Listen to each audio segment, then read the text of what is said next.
best running backs in all of football, and the Broncos look pretty good. The Raiders have been struggling since the Super Bowl. I mean, they got beaten in the Super Bowl, and I just felt that they've had a hangover ever since then. I mean, in the training camp and preseason and starting the season, I mean, they had a tough time with Cincinnati yesterday. But then you remember when they played last year, I mean, they came into Denver and they'd lost 4 in a row. No question. They turned their season around. They eked out a win over Cincinnati yesterday. Jake Plummer, a slight separated shoulder, will practice, though, on Wednesday. Clinton Portis, bruised chest. He will practice, so we expect them to play next week. And I think that's a big thing. I mean Clinton Portis is such a good player and such a big part of that offense. And then did you see that Jerry Rice kind of called out his teammates, and he said that even though they won, that he thinks that the guys aren't playing hard enough, that they aren't, that they aren't trying, that they aren't doing everything that they can to really be good. And Jerry Rice has done this before, and he might have something there. That was a big rivalry when you were coaching, and it sustained through the years. And we'll see it next week, the renewal of the Bronco-Raider rivalry on Monday night. Second half coming up from the Meadowlands.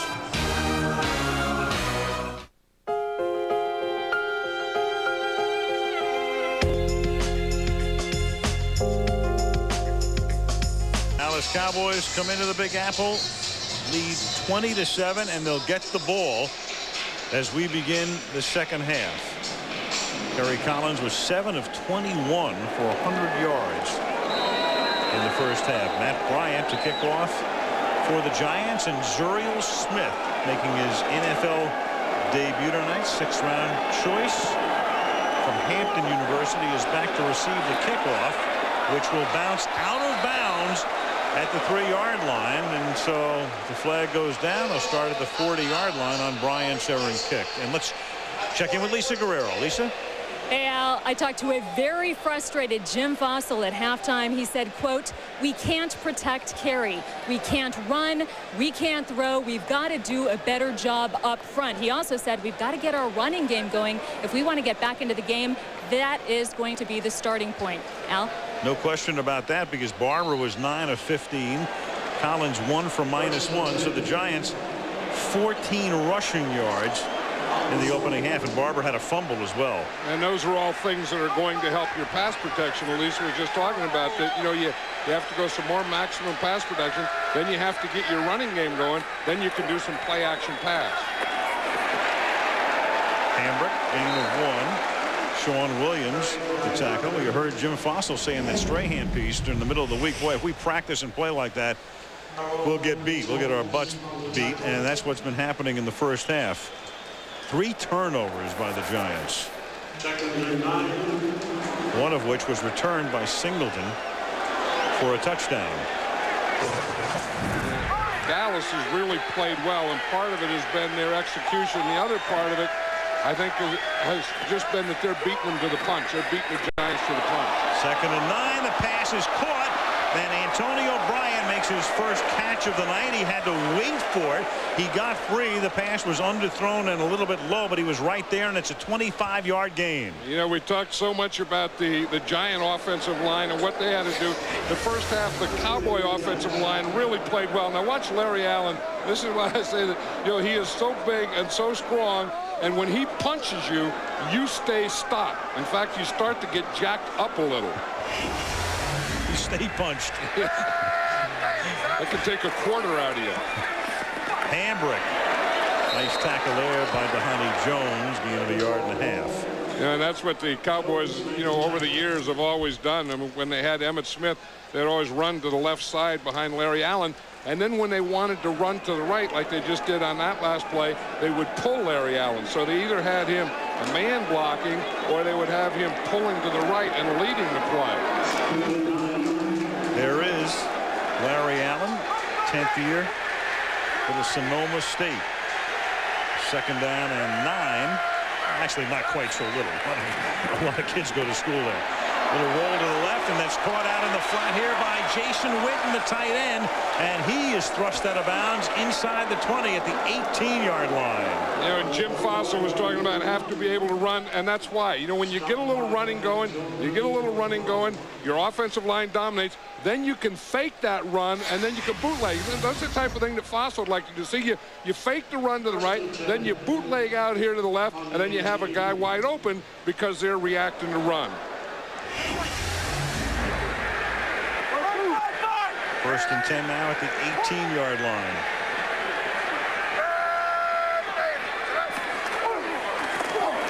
Opening drive of the second half, and Hambrick goes to the outside. A little stiff arm there, and that nets him 3 more yards and put a hand in the face of William Peterson.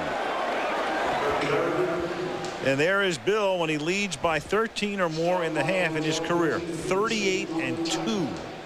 You know why? Because he knows how to coach. I mean, he knows how to coach with a lead. You just start, pressing with your defense.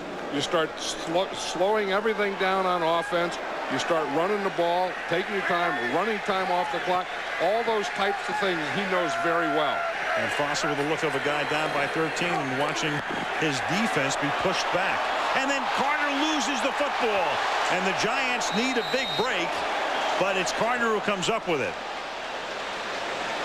Yeah, I think that's the type of thing that drives Bill Parcells crazy is you just start feeling good about Quincy Carter, and he's doing all the things, he's making the throws, he's making the run, and then you have to take care of the ball.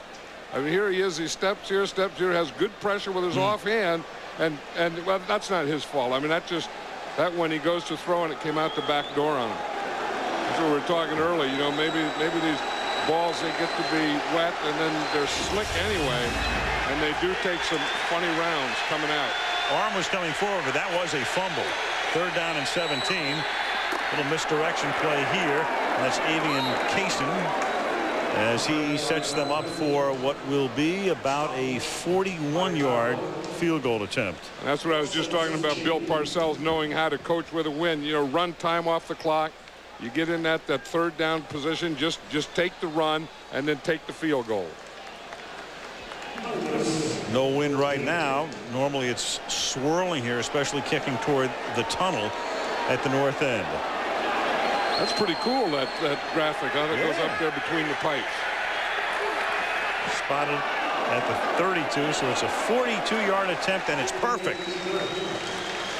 Cundiff tacks on 3. And the Dallas lead is now 23-7. Hair products on the sideline. Get a manicure. With some of those things, you wonder what they are. Mastisol, for example, what would that be?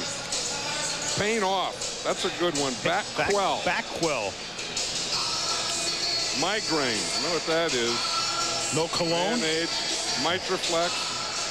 Cold tabs. Anything you need is down there in the sideline. Looks like Audrey's makeup kit up here. Fielded by Brian Mitchell at the 9-yard line. And he brings it up to the 31-yard line as the Giants have the ball for the first time now in the second half. How have things been going for some of the bigger names? Collins averaging less than 5 yards per pass attempt. Tiki, of course, averaging 1.7 plus a fumble. And Toomer caught the 2 balls, one of which was thrown to the outside when he looked at the inside. Meanwhile, on the other side, Carter, efficient. Hambrick. He's playing better than that would indicate. Well, I'm surprised looking at those numbers. And meanwhile, Shockey has been held to nothing for New York. And now Barber is able to reel one off for close to 10 up to the 41-yard line.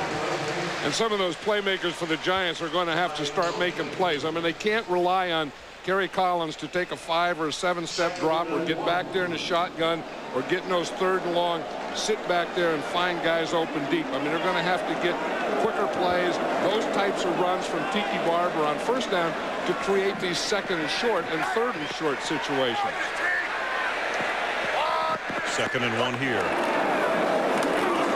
And Barber picks up the 1st down. Brian Mitchell in the backfield leading the way. When you think of Brian Mitchell, he's just a football player. Over the years, he's a great return guy, kickoff, punt returner, kickoff coverage, punt coverage. But then you need a tailback, you put him in. You need a short yardage guy, you put Brian Mitchell in. You need a quarterback. I've seen him in this league play quarterback. He's an emergency quarterback. I think when you just define that guy number 30, you just say football player. Before he's done, he will own a major record. And that is knocked down low throw by Greg Ellis. There's a category called combined yards, and that is it's rushing and receiving and returning both kickoffs and punts. Not to be confused with yards from scrimmage, which is just rushing and receiving. But before he's done, Mitchell will own that record. He will have gained more yardage than any player in history. Right, and Kerry Collins was trying to throw him one there, and the tough thing about it is Tiki Barber has to block, and he has to block Greg Ellis, and that's not going to happen. I mean, he flops down, and then every defensive lineman is talking, when a guy tries to cut you, you go up. He goes down, you go up. And that is caught over the middle. Hilliard got free. Found the open spot over the middle and takes the ball inside the 40 of Dallas. They were talking to Darren Woodson last night, and he was saying that anytime you get like 3rd and 5 or they need a play, the guy that they're going to go to is Ike Hilliard. And you see him here, again, the quickness. He just starts up in the zone, and then there's going to be a gap between the safety and the linebacker, and that's exactly where they went. 1st and 10 now from the 39-yard line. They run a reverse. They run a pitch back, and Collins is looking deep, but the coverage is very good, and the pass is incomplete, but a flag is down.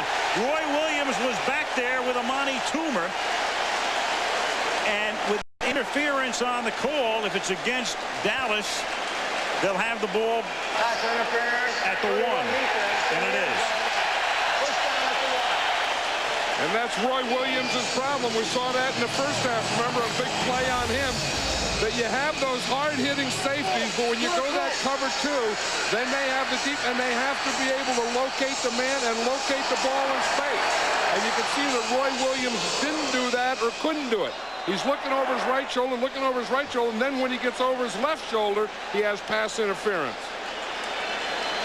That's a tough thing about those cover 2. You have hard-hitting safeties, but then when you put them in cover 2, they're the deep guys, and they have to be able to play the deep ball. He was right there with him, gets the penalty. Collins now throws on the run, and Shockey drops a sure touchdown. Oh, baby. That's unbelievable. Yeah, I mean, Shockey's hitting himself and saying, that's me. Heck, yes, it's you. Everyone knows that it's you. Shockey's in shock. He had a similar play in the playoff game against the 49ers. I think Kerry Collins is in shock. He's saying, what in the heck do I have to do to get things started? That is a perfect pass. I don't know what the heck that is. You know, the concentration, not looking at the ball. There's no defender there, nothing to distract you. 2nd and goal. They give it to Barber, and he gets taken down to the 5. So they go from 6 sure points to 3rd and goal from the 5. That win makes the tackle. Remember last Monday night, the Philadelphia Eagles, they get down there, and they have a guy wide open, and they sputter, and then they can't get back. Willie Blade comes limping off the tackle.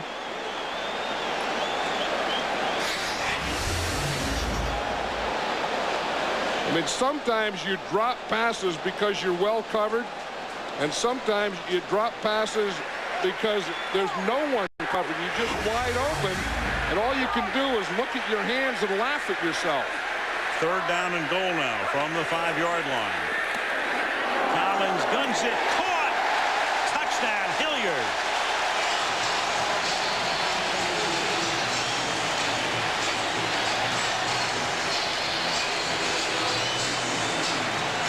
I think if the Giants in their passing game have a go-to guy when you need a play, it's this guy right here, Ike Hilliard. He plays in the slot, and you see him, he comes down, and he's just taking a slant, gets that linebacker to react, and then he works off. That's an option play. If he jumps inside you, you go out. If he stays outside, you go in. Meanwhile, this is the wrong call here. You should go for 2, get down by 8, and says they go for 1, and it's Matt Bryant. They could have made it a 1-possession game, but no. It's still a 2-possession game. It's a 9-point lead. 23-14 Dallas. 8:11 left in the 3rd.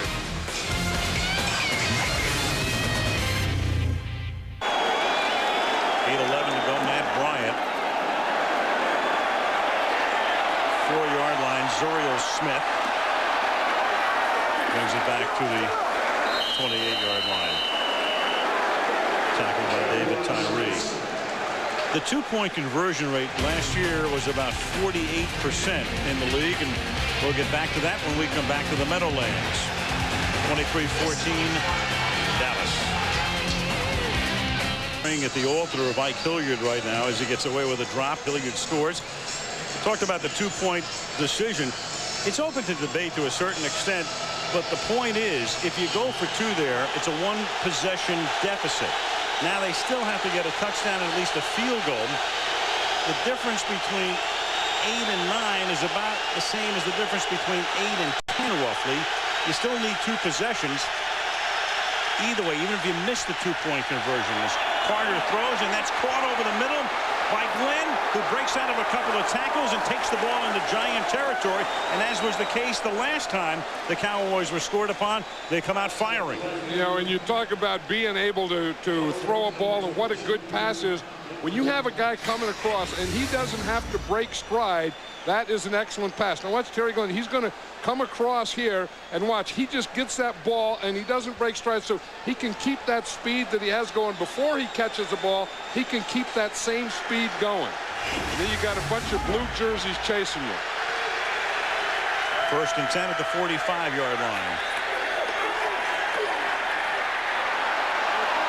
Carter scrambles out of trouble initially and then is stopped for what turns out to be a 1-yard gain at the 44 by Brandon Short and Mike Barrow. It looked like Michael Strahan had him. I mean, he got a good push up the middle. And then he comes off, and then he's just going for him. Watch Strahan. He's going to come up. He gets by Campbell's trying to block him. He gets by him. He runs right over the back. And then when he goes to get Quincy Carter, is not there.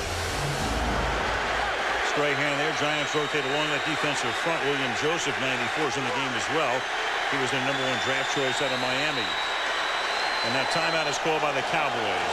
Play clock running down. Carter unsure of the call. 6.5 to go in the 3rd. 9-point Dallas lead. 2nd and 10 after the Dallas timeout at the Giant 45-yard line.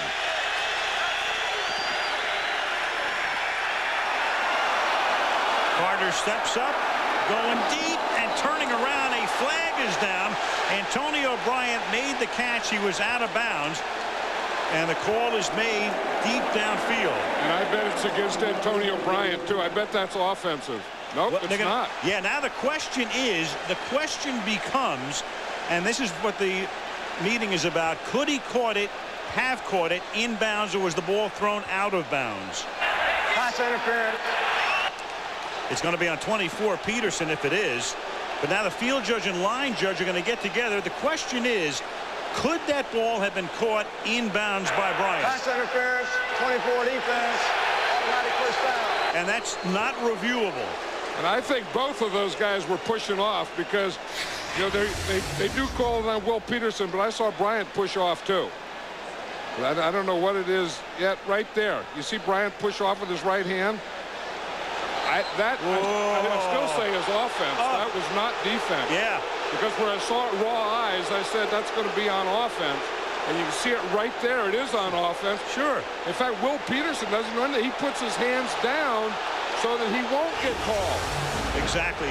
Bad call. Yeah, Fossil's right on this one. And not reviewable. No, I mean, it's tough to be a corner in this league when they make calls on you like that. Here's Hamburg to the outside. Spun down by Stoutmeyer. And you'll see Jim. And Fossil has every right to be crazy about that call. Yeah, but you never get the guy that called it. Right. You always get the guy over on the other side, and he's always telling you, I don't know what the guy saw. That wasn't my call.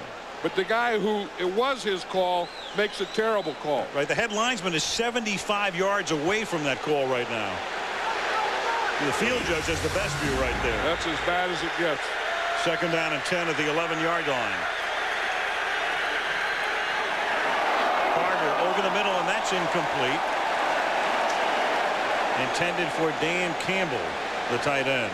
3rd down. Yeah, and that's Mike Barrow, the middle linebacker, making a good move down there, because what you do down here is the middle linebacker is going to take away that middle. So he just starts down the middle, and anyone that comes into it is a play that he has to make. And that was Mike Barrow doing it on that one. You know, an interesting thing is 2 series ago, I saw Keith Hamilton, the Hammer, take himself out, put his hand up, walk out the field, and he hasn't been in there since. I'm not sure if he's hurt or what the deal is with him, because right now they need a fresh tackle, and he would be that guy. They have Joseph, 94, their first-round pick. He puts a little pressure on. Kaysen takes the screen, slips a tackle, and then gets inside the 5 to the 2-yard line. Avian Kaysen, who had 2 big plays last week against Atlanta. Because he has great speed and he has great quickness. I remember when he was with the Rams, and then he went to Kansas City. He was on their practice squad. Then he went to Detroit. And I remember I was there the day that Detroit picked him up, and Matt Miller was talking about how great a player this is, how quick he is and how fast he is. And he said he was going to be something special, and I'm surprised he's playing for Dallas. Now it's 4th down, and it sets up a 21-yard field goal attempt. And that's good. So Billy Cundiff bangs it through, and that's a 12-point lead. So a touchdown, a 2-pointer, and a field goal. Still not enough for the Giants, going back to that earlier call on their conversion. 12-point Dallas lead. No matter. Giants will get the ball now at the 6-yard line. Brian Mitchell right up the middle, taken down up at the 31-yard line. Jerry Mishaki's not exactly sure whether to go with gloves or no gloves. Or is it the gloves or is what's inside the gloves? Watch early in the game, you see he has on gloves, he drops the ball. So he said, to heck with that. He takes off the gloves. Now he doesn't have any gloves on, and he says, that's the thing that doesn't work. So now he's still looking at the hands, he's still laughing, can't believe it, and he puts the gloves back on. Now that is a head case. You're thinking way too much for this game. Guilty. End around Hilliard, and that's enough for a first down before he's taken down by the defensive end, Ekubon. Well, what you are, I think you're just in denial. It's not me. It's not my hands. It's not these things. These things have been with me for a long time, and they're good. So it has to be what's over these things. And he has great hands. I mean, he proved that last year with 74 receptions. Yeah, and that's why I say right now he's a head case. I talked to his mother the other day. She was at practice, and she said, he was a good kid, and, small town, family, and worked hard. Collins to the outside and incomplete. And then after all that, at the end, after, how good he was, there's his mom right there. She said, he wasn't easy to raise, What a shock. I never imagined that he would. But she was going through, like she got carried away. All was good. He was a hard worker. He worked for everything he got. We came from a small town, family, everyone together. And she paused. But he wasn't an easy one to raise, You think he was grounded more than he was ungrounded as a kid? I don't know that he's grounded yet. Yes, 2nd and 10. And that's incomplete. That phrase has 2 meanings, whether you're grounded in life or when a kid gets grounded, it means he can't go out. No, I'm sure that he was always grounded. Yep. Like someone just threw a football at him. Did you see that? He's just walking back to the huddle, and the football hit him in the back. That's what happens when you don't catch one. They start throwing at your name. 3rd and 10 now at the 44-yard line. Under 4 to play, 3rd period. Giants have opportunity and field position, and this is one of them here. The 3 rookies on the offensive line for the Giants. Collins throws, and that's incomplete. Crowd looks around. Everybody wants flags. Don't get it. Good double coverage that time. Intended for Shanko, the tight end. And Pete Hunter and Roy Williams had him in a vice. Kerry Collins is back there, and he has to get rid of the ball. Here's Shanko. He's the inside receiver there, running a slot, and they try and run him right up that seam. I'll tell you, there wasn't much of a hole in the seam on that one. Fiegels to punt. Zuriel Smith to run it back. High floater. Smith came in as if he was ready to call for a fair catch, but runs into trouble, and then the ball skitters all the way into the end zone for a touchback. So the Giants had their opportunity. Smith was coming up. Couldn't tell if he made a complete fair catch signal or not, but then he couldn't get to the ball. And as long as it didn't hit a Cowboy first and rolls into the end zone, it's a touchback. And let's check in with Lisa. Al, I have an injury update for you on defensive tackle. Keith Hamilton of the Giants. Now, he has a pulled hamstring. He is out for the game, and that is bad news for the Giants because he is the most senior member of the New York Giants right now. Keith Hamilton, 12th year out of Pittsburgh, and that means we'll see a lot more of William Joseph, their #1 draft choice from Miami. And Keith Hamilton was in there, and while before he pulled that hamstring, he wasn't doing a lot. I mean, you didn't hear his name called, and again, I think you go back to the middle of that offensive line, and you go back to Larry Allen and kind of dominating those tackles in there. So the Cowboys with a 12-point lead as Carter starts this drive with a throw to the left side to Glenn, and Glenn loses the ball out of bounds, but after he had come up with it. They're gonna spot it at the 24-yard line. That's where the ball went out of bounds. So it's a completion, and then Glenn will wind up with a 4-yard gain. Can't you just feel Quincy Carter getting more and more confident, and his team getting more and more confidence in him? That's the second throw. Remember, I was talking about how he hit Glenn on the run where he didn't have to break stride. He did the same thing on that last pass. I mean, Terry Glenn did not have to break stride to catch that ball. Absolutely. Johnny can feel it. I mean, Carter has the lead. In control, 2nd and 6. He gives it to Hambrick. He busts one for a first down.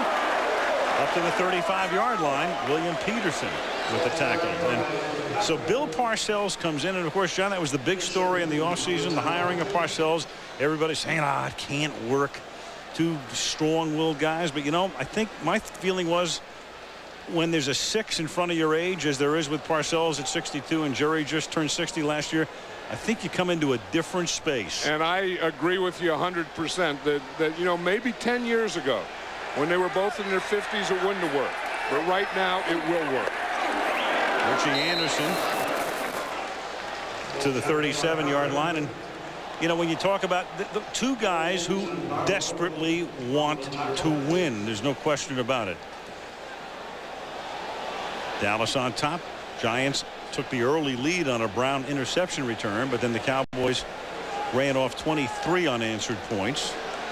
Giants countered with a touchdown. Dallas added a field goal, 26-14. 2nd down and 8.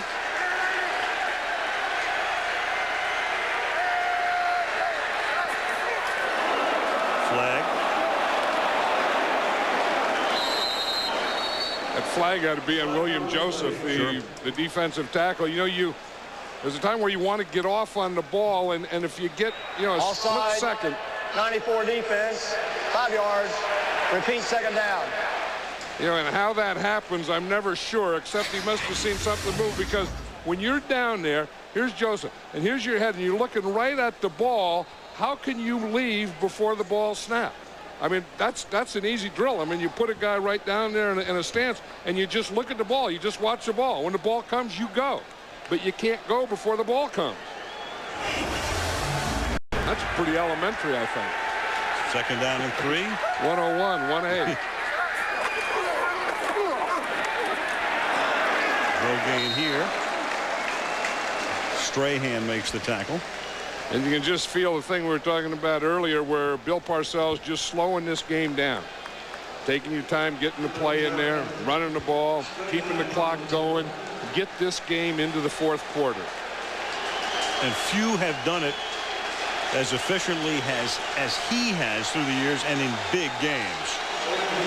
And in big games in this building, as they call it, or on this field, or whatever you say. But he's won a lot of big ones here. 3rd down and 3 from the 42-yard line.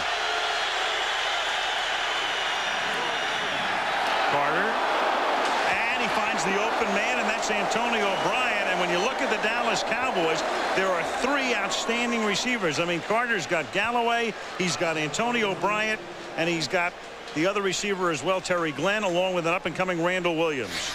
You know, and again, he hits Antonio Bryant, and this is where, you know, you talk about what is consistency and what is being able to put the ball on a guy, and that's what Quincy Carter is doing. Looks like he's limping there a little, though, doesn't he? Well, he's got Mike Barrow smacked him. Yeah, but I mean, he has been very, very accurate. 15 of 22, 200 yards through the air for him. 1st and 10. Through the middle. Chugging for a couple is Hambrick. Tackled by Barrow, and that's going to do it for the third quarter. So through 3, it is Dallas 26 and the New York Giants 14. And ABC's Monday Night Football continues from the Meadowlands after this message and a word from our ABC station. Knows how to control a game with a lead. There's the evidence. When leading by 12 or more points going into the fourth quarter, he is undefeated, 49-0. And therein probably lies the reason why he wanted to slow things down and get this game into the fourth quarter, as he just did. Second down and 8 now at the 34-yard line.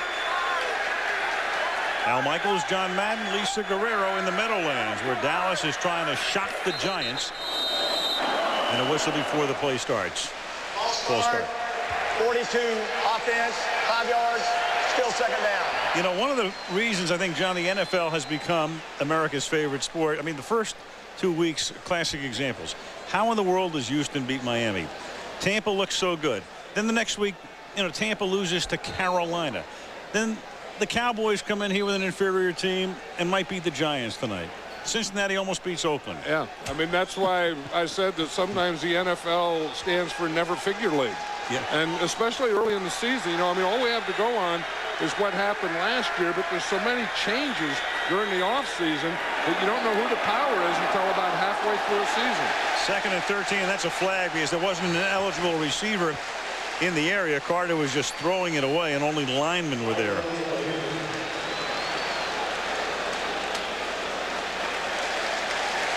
See the guy that it hit, though? I don't know how it could miss him. I mean, if you have Larry Allen, he is so massive and so dominant. The pass hit number 73, 5 yards, repeat second down.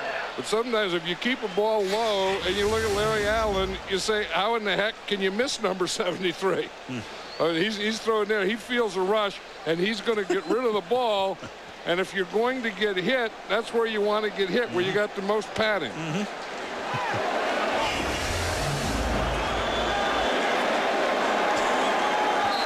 He is a big, strong man.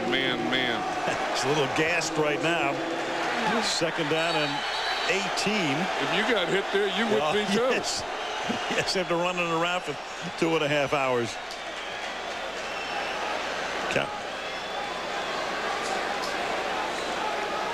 You know, I'm wondering if they're not thinking about calling intentional grounding here, which would be a more severe penalty than ineligible receiver. That may be what the discussion is about. Well, it was intentional grounding that hit an ineligible receiver. But the penalty for intentional grounding is worse than it is for ineligible receiver. Right, and if there's no receiver in that area, then it should be intentional grounding. It was called by Austin illegal touch initially. The penalty is being declined.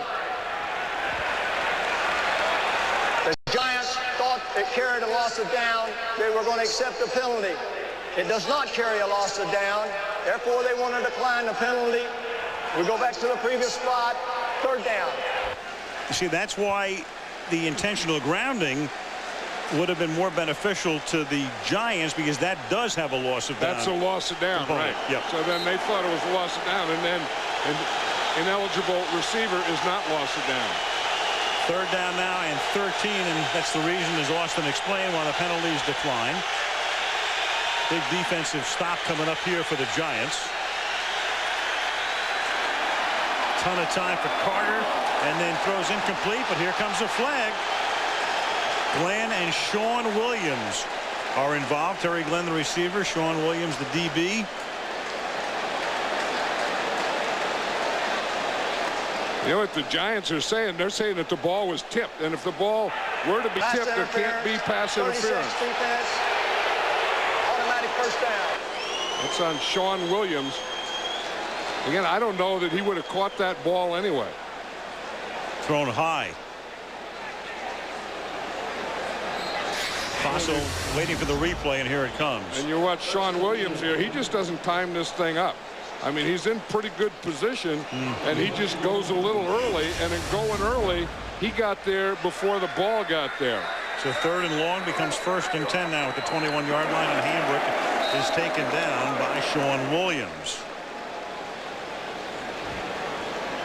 Yeah, we talked about Larry Allen and how he's kind of dominated and you know, he's dominated the pass protection, and you just see why. I mean he's so big and so strong that his guy, and there's Keith Hamilton there pull a hamstring. He's not going to get off the line of scrimmage, and then when he gets his hands on you and he gets you going backwards, you're going to go backwards. When you start to come in a blitz and he gets his hands on you, you're going to get stopped. I mean, he might not be the Larry Allen of old, but I'll tell you, he's pretty good. They give it to Kaysen on 2nd down and 10, and Avian takes it down to the 19-yard line. 3rd and 8 upcoming. 7 Pro Bowls in 2 different positions for number 73. That's pretty good. All-decade team of the 90s. Last year, injury-plagued season. And there was some talk that maybe his body just got worn out, you know, that there was no more left in him. But I say this, that I would take 50% of the gas in Larry Allen's tank, and he's still better than 90% of the guards in this league. That's a good way to put it. And the play clock is rolling all the way down again, and this is going to force Carter to take another timeout. And that's their 2nd of the half. 26-14 Dallas. Back to the Big Apple. There's the Empire State Building, about 9 miles from the Meadowlands across the Hudson River. And Dallas on top by 12. Took the timeout there. They're down to just 1 timeout, and a big play here on both sides of the ball. 3rd down and 8 at the 19-yard line. Swing it out to Anderson, and Michael Barrow says no, sir. So they'll have to settle for a 3-point attempt by Cundiff coming up, and that will be in the neighborhood of 39 yards. You know, the big thing about that drive, we're talking about Bill Parcells and winning and knowing how to slow and manage the game. That drive took about 6 minutes off the clock. So if they get 3 points here, it's a 3-point drive plus 6 minutes off the clock. Make it a 36-yard field goal attempt for Cundiff, with Toby going to hold. Under 13 to play. This would make it a 15-point lead. And Goen gets it down. Cundiff bangs it through, and it's 29-14 Dallas.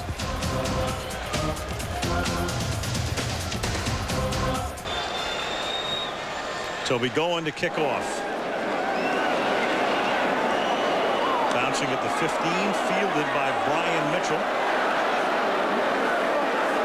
And he runs it back out to the 31. You know, one thing about Bill Parcells is he's animated, and he's going to coach all the time. You can be ahead by a couple touchdowns, but when he has something on his mind, it doesn't make any difference who you are. You can be the running back, you can be the backup tackle, or you can be the quarterback that you're relying on. That's what he's doing with Quincy Carter right now. That was that timeout. Doesn't matter what point of the game it is either. From the 31-yard line, Collins. Low throw caught by Barber, and they really neutralized Tiki tonight, who's carried 12 times for 23 yards, and that's only his 2nd catch of the night for 7 yards. You know, we were talking to Darren Woodson last night. You know, that was the first thing he said. He said, if we're going to stop and control the Giants, he said it starts with Tiki Barber. He said you can't let Tiki Barber go wild on you. If you stop him, you can control the other things. And that's exactly what they've done tonight. 2nd down and 9 at the 32-yard line.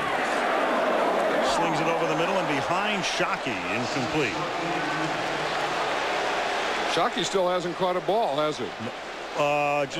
No, he has not. He has not caught. He should have, but he hasn't. Yeah. No, and then he had the gloves that he didn't catch it with. Then he had the no gloves and some tape job on there. He didn't catch it with that. Then he went back to the gloves. But none of that stuff would have helped him on that last pass anyway. Oops. Free play. Toomer makes the catch, and then Williams knocks him down, and they are going to say that at this point that it was down. The Giants are going to say down, but no, they're going to say it was a completion and a fumble. The officials all looked at each other, And with replay, of course, so in evidence now, the officials are hesitating more before they make the final call. But now we have to go back to that first thing you said, free play. Were they offsides? Offside, 64 defense, 5 yards, repeat, third down. So it's academic anyway, because the first play they were offside.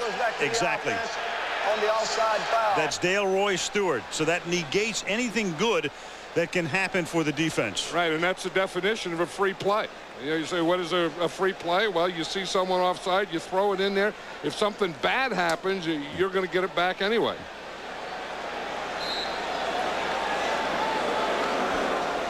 Here's the offsides right there. Again, you know, I mean, I keep saying this every week, but when you line up over the ball, there's no way that you can be offsides because you don't listen to the count. You watch the ball. Third down and 4. Collins. And it is incomplete, but there's the flag. Carter was there as the receiver, and Mario Edwards says, I can't believe that. Peterson, though. I mean, if Mario Edwards can't believe that one, he can ask Will Peterson. Automatic first down.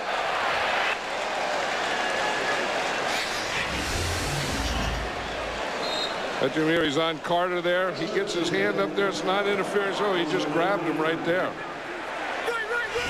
that's pretty close, though. I mean, I think you have to let those things go. I think you let them play. Definitely borderline call, and open this time is Toomer, and he makes the catch inside the 20-yard line. So the Giants moving quickly downfield. Williams with the coverage on the play, and that's 21 yards for Collins. Yeah, and that was just zipping that right in. We talked about that cover 2 before, and where you get it, there's a hole between the corner and the safety, and Kerry Collins hit that hole. First and 10 now at the 18-yard line in a 15-point game with the Cowboys on top. Collins throws, caught, far side, Carter, and he gets wrestled down by Newman.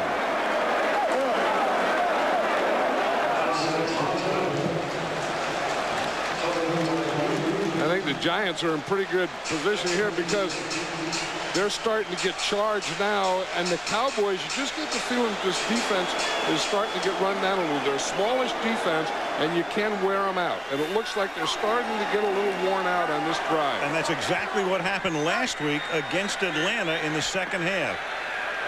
Second down and 3 from the 11-yard line. And that is caught inside the 5. Caught by Toomer. It gets inside Newman.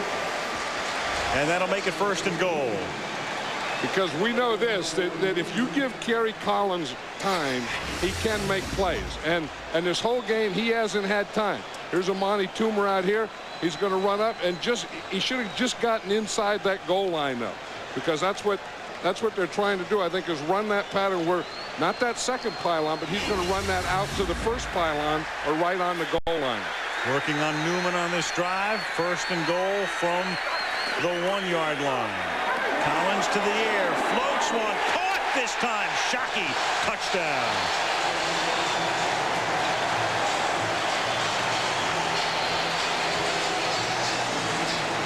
I always said, keep those gloves on.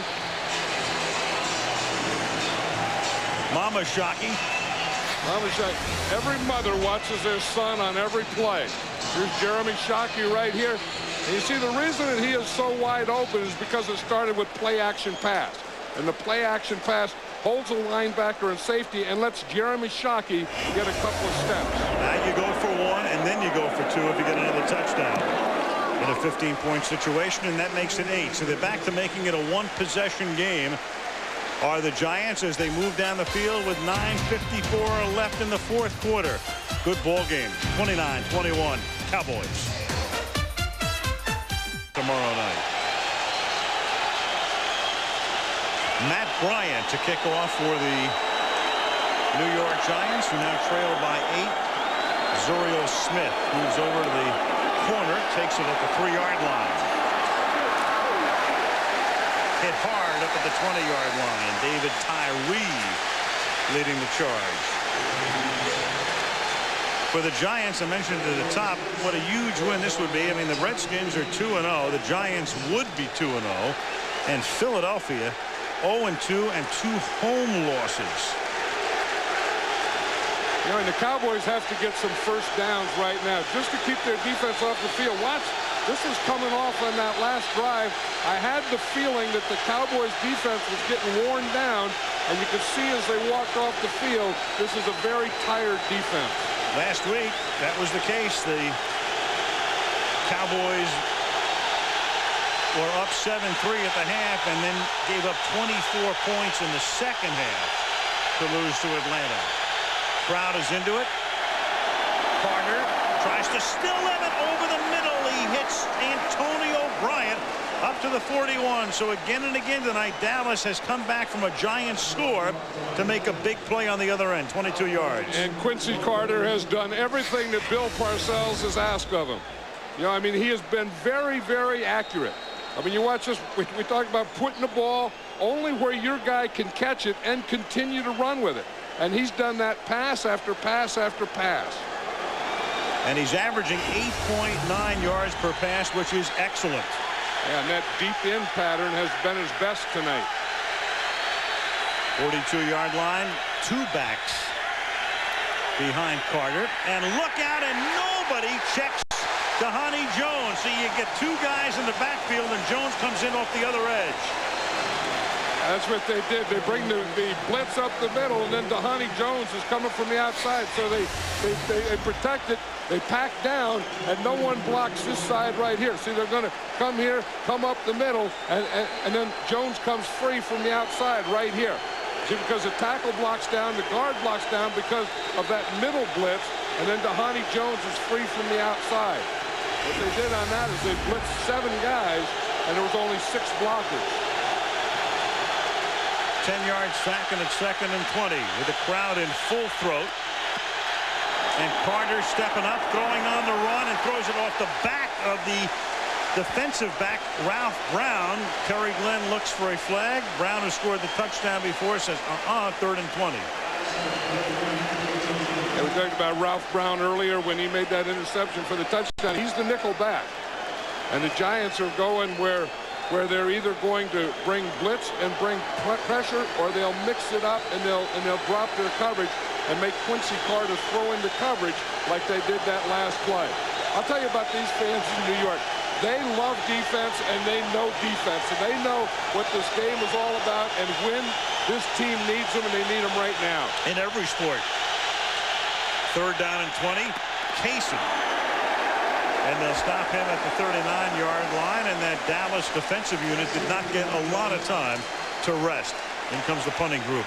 And that's why they needed a couple of first downs there. I think the Giants are in pretty good shape. If they can get good field position here, if they can get a pretty good return, and they have a great return guy in Ryan Mitchell, then they can get good field position and then just go on from there.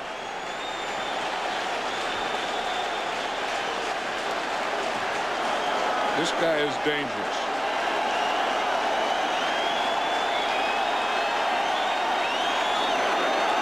Toby Goins punt. Short. Bounces at the 35 and takes a New York skip. And they'll get it at the 37-yard line. So here come the Giants with a ton of time. Half the period, in fact, 7:32 left in the 4th. 29-21 Dallas. So now the Giants with 7:32 remaining in the 4th. Down by 8. Begin this drive at their own 36-yard line. 4-man Cowboy front. Collins hangs in the pocket. Throws. Hits his man Hilliard up at the 41-yard line. And for Ike Hilliard tonight, that is his 5th catch. Yeah, and I think this is what Jim Fossil and the Giants are going to want to do, is just keep throwing, because, as I said, I think this Dallas defense is worn down. So they're not getting the same kind of pass rush and pressure that they were getting early in the game. 2nd and 4 now at the 42-yard line. Collins with time over the middle and wide open and on the run. It's Ike Hilliard who takes it all the way to the 20-yard line. He beats Roy Williams, 38 yards. It's something we talk about, this rookie offensive line and how they were going to do. First of all, ball, you have to wear down that defense. Here they have good pass protection. Look at Kerry Collins. He can step up, and he has a perfect lane to throw that ball into. Hey, and that's where it all starts. It all starts with that pass protection, and the Giants are doing it now. Now the Giants go to the shotgun. Cowboys rush 4. Collins deep, and it's juggled and caught for the touchdown by Amani Toomer. And just like that, the Giants march down the field. Keith Hunter with the coverage on the play, and they're a 2-point conversion away from tying it up. Boy, that didn't take long, and that's what an offense that can stay patient can do against a defense that is smaller and gets worn down. I think the guy to watch here is the center, Wayne Lucier. I just saw him. He looks like he either pulled a muscle or got a cramp, and he's going to have a tough time even bending over to snap this thing. 72 seconds, 3 plays to try to tie it with the deuce here, and Collins throws, and it is incomplete, but a flag is thrown. And you can tell with Williams' reaction that the call is going to be against the Cowboys on the pass intended for Hilliard. And now what do? Now the ball will be half the distance to the goal line. The ball will be on the 1-yard line. Pass interference. 47 in the end zone. Ball be placed at the 1. And the 2-point play, that's a passing down. When you get on the 1 yard now, this is run or pass. I think the best thing here is play action pass, because they have to play. When you get to the 1 yard line, they have to play. The defense does the run. And the Giants in 2 backs into the game. That's Mitchell playing the fullback spot, and Barber is the tailback. 2-point conversion from the 1 yard line. They'll throw, and it's incomplete, and there are 2 flags. So Roy Williams gets flagged by both officials, and that'll move it to the half-yard line. Again, now it's definitely a run situation. 31 in the end zone. Half of this is to the goal. I mean, that's the problem with the Giants. They don't have a goal line runner, though. You say Dorsey Levens. No, Dorsey Levens is not a goal line runner. They usually keep Tiki Barber in there. But Shockey, usually on that play, he'll go down like he's blocking. He didn't have enough patience on that one. See the hold there on that side? And again, Roy Williams has good coverage, but he's just going for the ball before it gets there. Now from the 18-inch line. A run, and they score to tie it.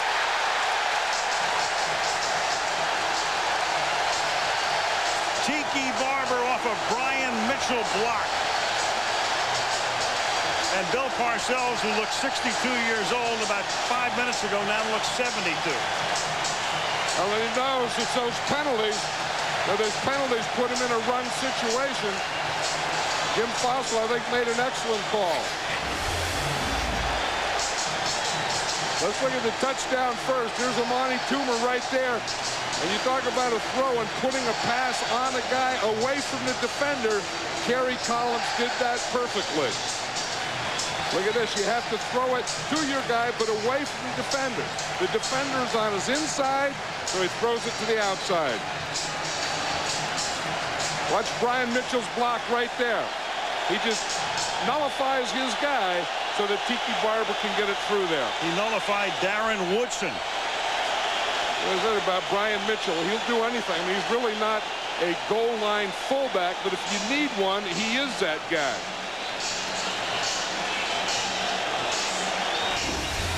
With 6:20 left in the 4th, after the Giants take only 1 minute 12 seconds to go 64 yards, 3 plays, the game is even at 29. You just feel the momentum change. You can see it in the team. You can see it in the Cowboy defense, and you could really feel it in this crowd. And now the Cowboys will somehow, some way, try to get it back as they begin with Zuriel Smith's run back out to the 27-yard line.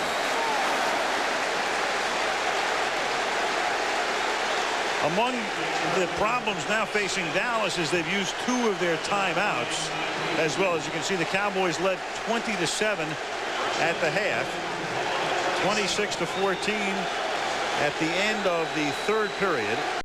and their biggest margin was a 16-point margin. They led 23-7 with 4 minutes gone in the second half. And I think the first thing the Cowboys have to think right here is get a first down. That has to be their goal. Get a first down.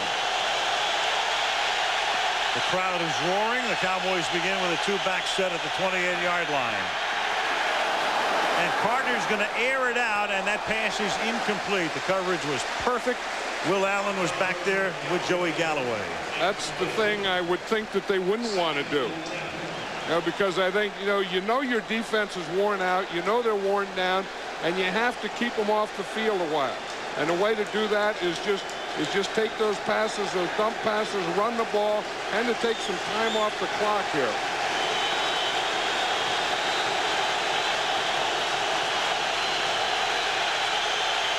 From the 28. Hambrick on 2nd and 10. A yard or so. 3rd and long coming up. Lance LeGree makes the hit. And Mike Barrow. Mike Barrow has about 17 tackles, I think. It seems like every time the Cowboys run the ball, the play is made by Mike Barrow.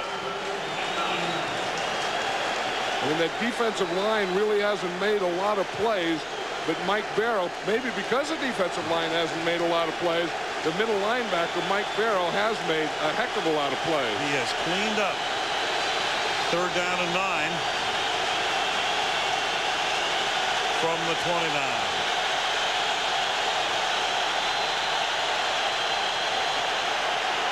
Carter backpedals, throws, caught, but short of the first down.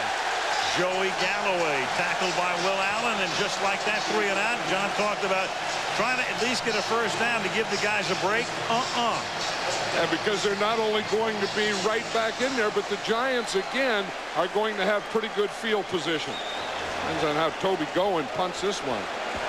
He's been punting some ugly ones tonight, hasn't he? In fact, I think you called one a shank. Yeah, and he got away with it. No, but you usually don't use that word. No, you're right. You called it an ugly shank at one time. Some gaffer's tape on my lips. 4th down and 4. And the punt by Goen is a short line drive fielded by Mitchell at the 31. And Bryan will bring it back to the 40 before he's tackled by 4 or 5 Cowboys. The Cowboys, last 2 games, remember we showed you this graphic earlier in 2000 at Dallas. Dallas led 13-0. Giants won the game. The following year here, Cowboys led 24-7 at the half, and the Giants won the game. And tonight, as we said earlier, the biggest lead was 16 points. And right now, we're even. 1st and 10 at the 40-yard line.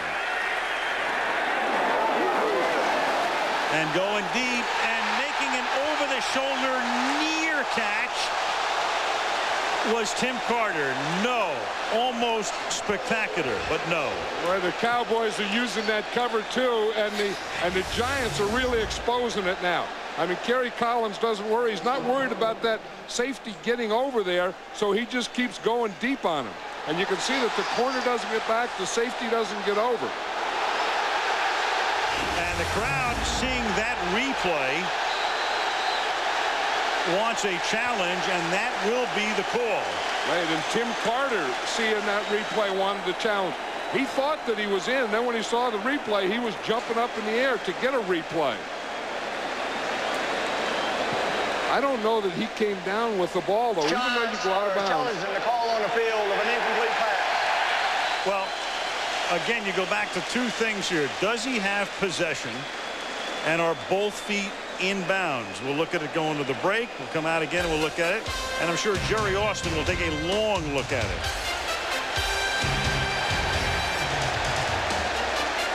During the break, I don't think there is any way that they overturn the call of incomplete. The key thing here is, does he maintain control of the ball when he hits the ground? In fact, he doesn't. And when you really look at it, and we'll take another peek at it, I don't even think he has control before he hits the ground. Clearly his feet are in, but in every other sense, it's going to be an incomplete pass. Well, his knee is down, too, and all you have to do is have one knee down because one knee equals 2 feet. I learned that years ago. But the other thing, as you said, Al, you have to come down. Even though you're out of bounds, you have to keep control of the ball. Carter loses control when he goes to the ground. And he barely, in my mind, I'm not even sure he has control as he goes to the ground. As the ball is starting to come out, and clearly it does come out. And Austin takes a long look at it. It will be, if it's ruled an incomplete pass, it'll be 2nd down and 10 for the Giants at their own 40. And the Giants will lose a timeout. Right. After reviewing the play, the receiver comes down with 2 feet in bounds. However, by rule, when he lands out of bounds, he must hold on to the ball, and he did not. He lost it. The pass is incomplete. The call on the field stands as ruled.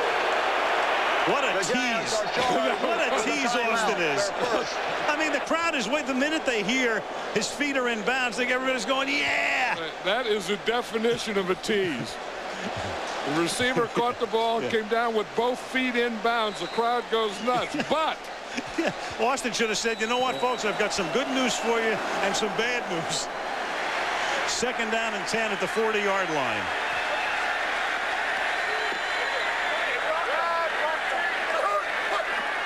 Giants, of course, lose a timeout as well. They're down to 2, and the Cowboys have 1.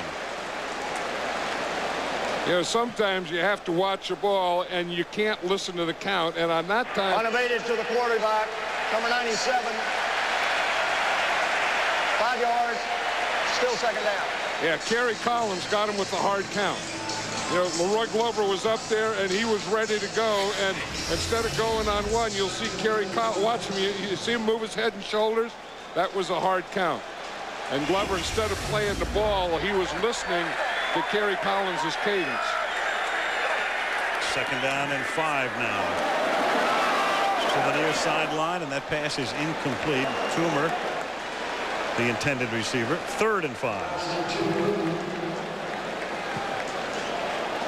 One of these things here, and Jim Fossil is thinking this too, that now you get 3rd down, now you need a 1st down. This is usually when they go to either Ike Hilliard or Jeremy Shockey in these situations, that 3rd and 5 situation. He's thinking of getting a 1st down, but you have to stay aggressive. You know, you don't want to say, okay, we're tied, let's get towards the end of the game, we've got to pull our horns in. You don't want to do that. 4 wide, including Shockey at the top of the screen. Collins flings it complete into Cowboy territory to Amani Toomer for a 1st down at about the 40-yard line. Hey, what a second half Kerry Collins has had. I mean, the first half, they couldn't get much going. The second half, they just stayed with it. As I said, I think they wore the defense down. Again, quickness by Amani Toomer on that slant. You just have to get inside your guy. 3-step drop, you see inside, you just give him the ball right there. 1st down at the 39 with 3:45 left in regulation. And that pass is incomplete. No flag intended for Toomer. The coverage by Mario Edwards. Kerry Collins was out of rhythm on that one. You know, usually you have a 3-step drop, a 5-step drop, a 7-step drop. And that one, he was kind of a tweener. I mean, that was kind of like a 1 or 2-step drop. And there's really no such thing as a 2-step drop. I think Kerry Collins just took one. Collins with 3 touchdown passes here in the second half. Strahan in the defense resting. Meanwhile, no rest for the Cowboy defense. They've been in almost the whole period. 2nd down and 10 at the 39-yard line. Collins throws, and that's an errant throw intended for Tim Carter. 3rd down now at the 39-yard line. I think Tim Carter had Terrence Newman, and he just fell down. And it was one of those things that Kerry Collins was in the motion of throwing, and he couldn't pull it back or stop it. He just had to throw it out there. But this Dallas defense, and you know, I think it's kind of hot and humid down there. I don't know why the Cowboy coaches are wearing jackets, but it looks like it's really wearing down. I mean, continuing to wear down this Cowboy defense. 3rd and 10.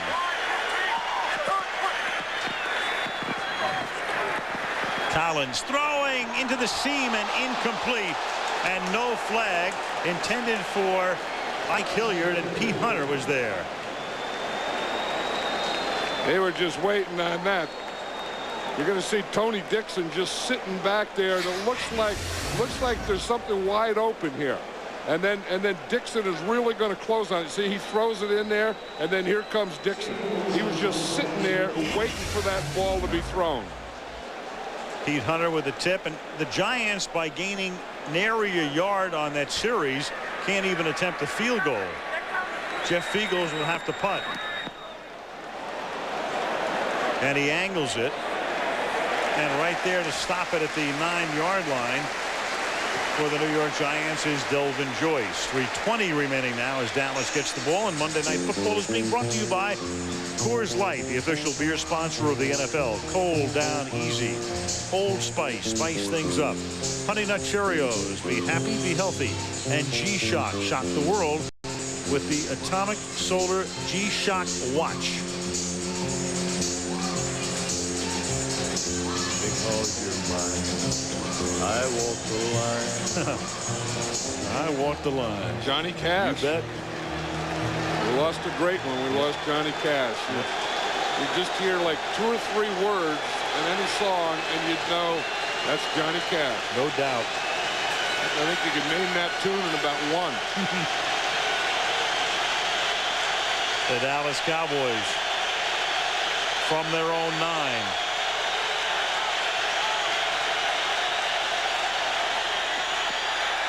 Carter throws low, incomplete, intended for Terry Glenn, who's had a big night with 6 catches for 99 yards. Yeah, last week it was Joey Galloway who had the big day, and tonight, and Terry Glenn, I don't think he caught a ball last week. Did not. And tonight it's kind of reversed. It's Terry Glenn and not so much Joey Galloway. Glenn has caught 6. Galloway's caught only 2 for 26 yards.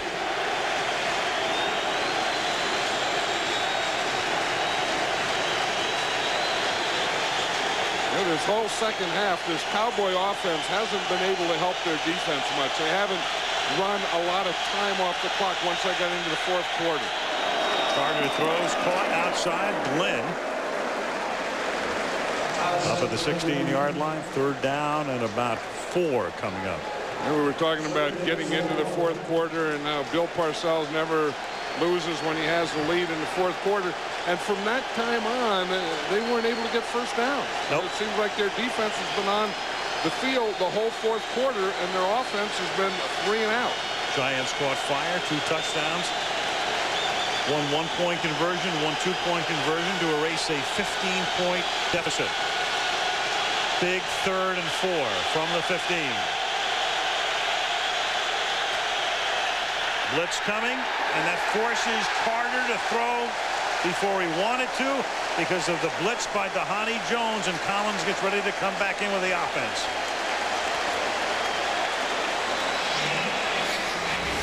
That's what they do. I mean, they're going to put the pressure on you. You know, that they get up there and it's a 3rd down, and you see Dhani Jones just coming right up the middle. The left guard blocks in, the tackle blocks out, and there's no blocker there for Jones. So now going, standing on his own 1-yard line, Brian Mitchell, ready to receive it near midfield. Angled kick, and that one is pretty good. And they'll mark it close to midfield up at the Giant 49-yard line is where they'll start. And with 2:59 remaining in regulation, that's where the Giants will take over. The second half for Kerry Collins, quite in contrast to the first.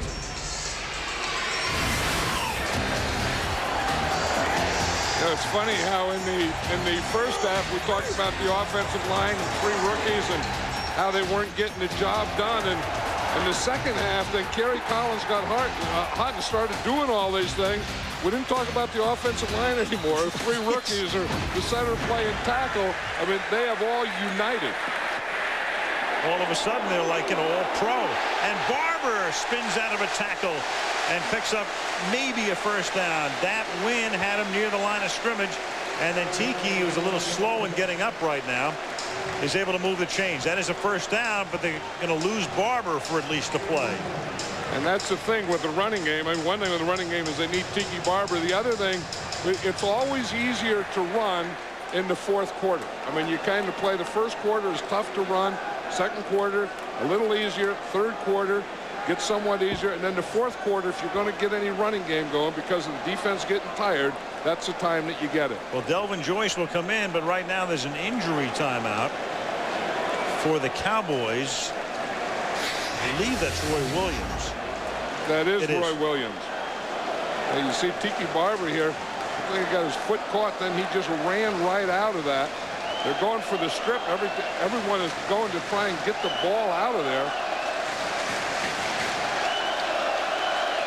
Tiki holds on to this one. There's no way that he's going to let that ball come out of there. Well, two big guys come off. You lose Barber, and the Cowboys lose Roy Williams on the same play. And Lynn Scott comes in to replace him as Williams starts to trot off.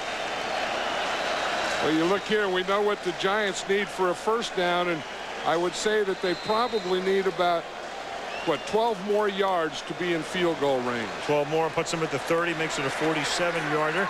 Lynn Scott is in, and Delvin Joyce is in the Giants' backfield. And Collins has his arm hit as he throws, and that's incomplete, making it second down and 10. It was Kenyon Coleman who hit him. Bill Parcells kind of like Kenyon Coleman. You know, he just got him a couple weeks ago from the Oakland Raiders, and he's not impressed with his defensive line because he doesn't think they're physical enough. Then he got Kenyon Coleman. He said the thing that he likes about him is that he is physical. And you see he gets that pass rush and then just gets that left hand over there right on Kerry Collins. Meanwhile, Barber and Williams both suck it up. They're both back in the game. Tiki in the backfield. Williams comes up, and he'll blitz, and he hits Collins as he throws, but Shockey makes the catch, and Woodson rolls him down inside the 35.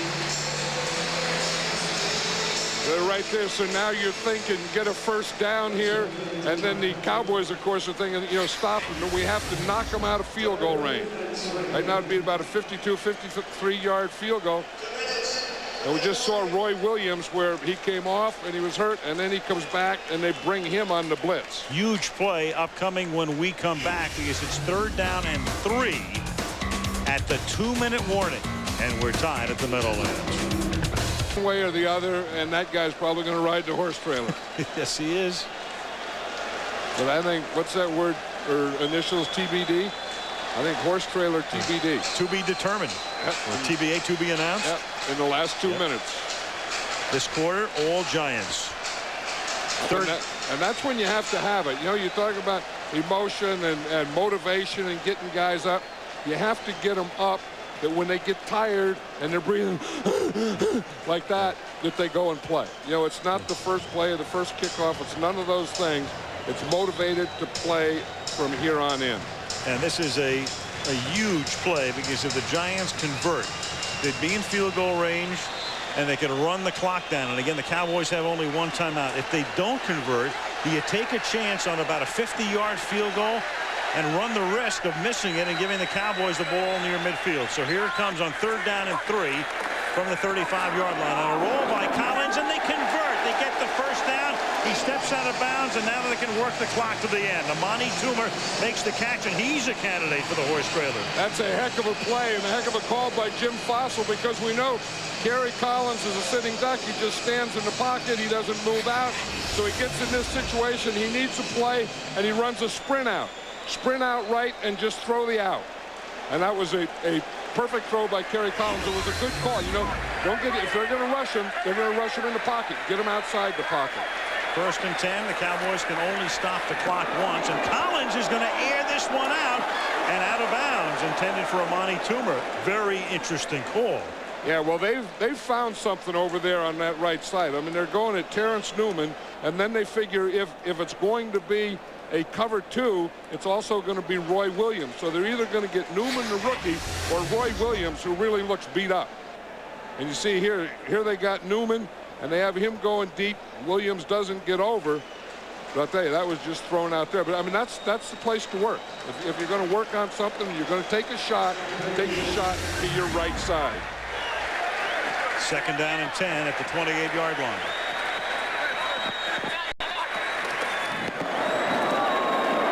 Collins to the outside, and that is caught there by Tim Carter.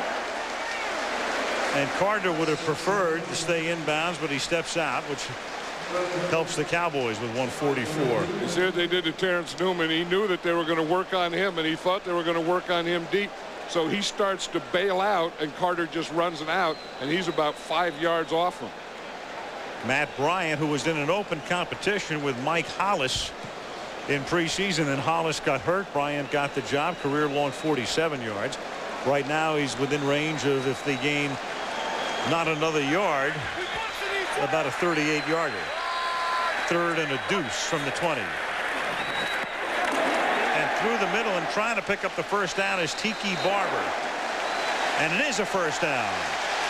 And now they can truly run the clock all the way down. Yeah, that was a big second effort by Tiki Barber, because I was just thinking, if they don't get the first down, Dallas should call a timeout here.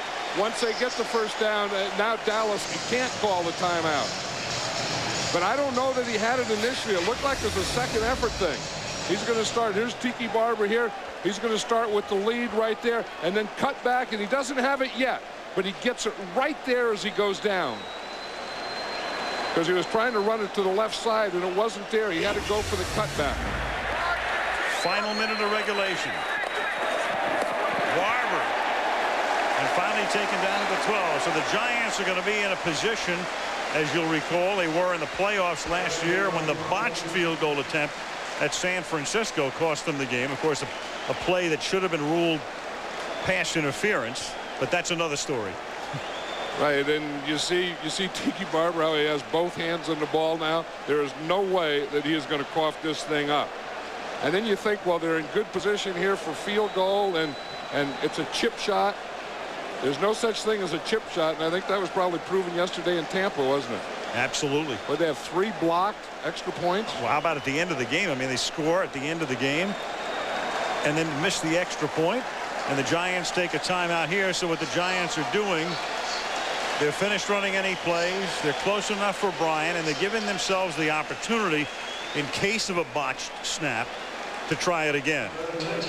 And that's right. It's just in case of a botched snap, they can try it again. Obviously, if he kicks the ball and misses it, they don't get to try on 3rd down. I mean, that's the advantage of it. If something goes wrong with a snap, like that 49er game, something goes wrong with that, then you get a do-over. But if you kick the ball, obviously, you don't get a do-over. So the Giants trying to erase, at one point, a 16-point deficit. Bill Parcells, as we showed you before, in a situation like this, 12 or more points going into the 4th quarter, 49-0, and at risk now of not pitching a perfect game for his career. But I'll tell you, that second half, did Kerry Collins play a second half, and did that offensive line gel in that second half? Carson Dock will snap it. Jeff Fiegels will hold it. And this is a 30-yard attempt.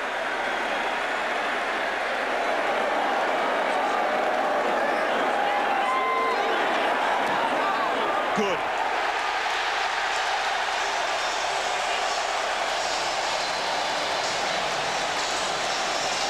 And the Cowboys now need a miracle run back with 11 seconds remaining.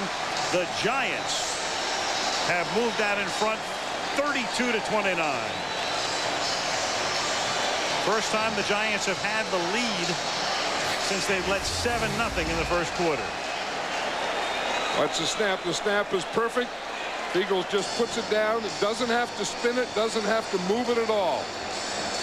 That is what you call true. Kerry Collins said, this was a lot tougher than I thought it was going to be. his son's hand. He looks like he's ready to pass out. Oh, man. Well, if you were the coach, he needed a drink in San Francisco last year. But I'll tell you, he did a heck of a job of coming back in this second half, because the first half, they didn't look like they could get anything going offensively. They made some adjustments. Those adjustments worked. They wore down the Cowboy defense. Gary Collins hung in there, and they come back and and get this win. Cowboys dominant through much of the first half, dominant through the early stages of the second half, and then it just turned on a dime. Bouncing ball, and that one will roll out of bounds at the 1-yard line. That's a huge break for the Cowboys. Of all things, it takes nothing off the clock, and it gives Dallas the ball at the 40-yard line. And now you throw a 25-yard pass and you get out of bounds, and they still have a timeout. You kick a field goal. Huge mistake. That's one of the biggest penalties that there is, when you kick the ball out of bounds and the ball goes to the 40. Instead of, if it goes in the end zone, the ball comes out to the 20. Of course, if it doesn't go in, if it goes out of bounds, it comes to the 40. And as you say, that puts him in a position to take some shots here. He had only one out-of-bounds kickoff last year, and he's had 2 tonight. Just out of bounds. So now you have 11 seconds and a timeout. And Carter from the gun. 3 receivers to the right. 3-man rush. Carter surveys. Deep, finds his man, hits him, and that's Antonio Bryant, who goes out of bounds at about the 34-yard line. So with 4 seconds left, the ball will be at the 34-yard line, and Cundiff will come in to attempt about a 51-yard field goal. Unbelievable the throw that Quincy Carter makes there.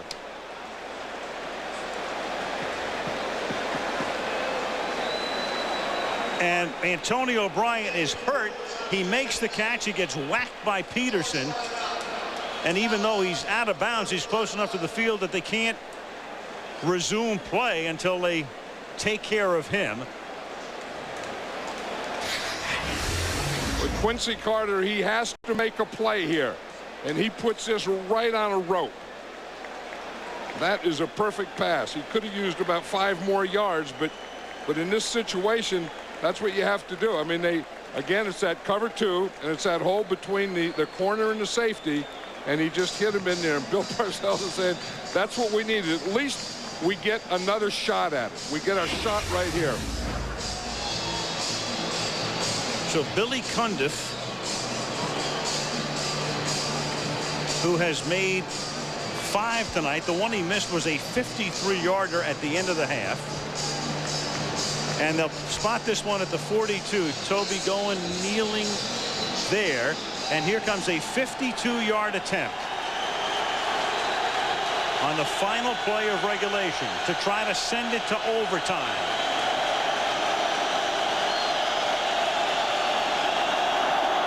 Snap good, and the kick is good. Amazing.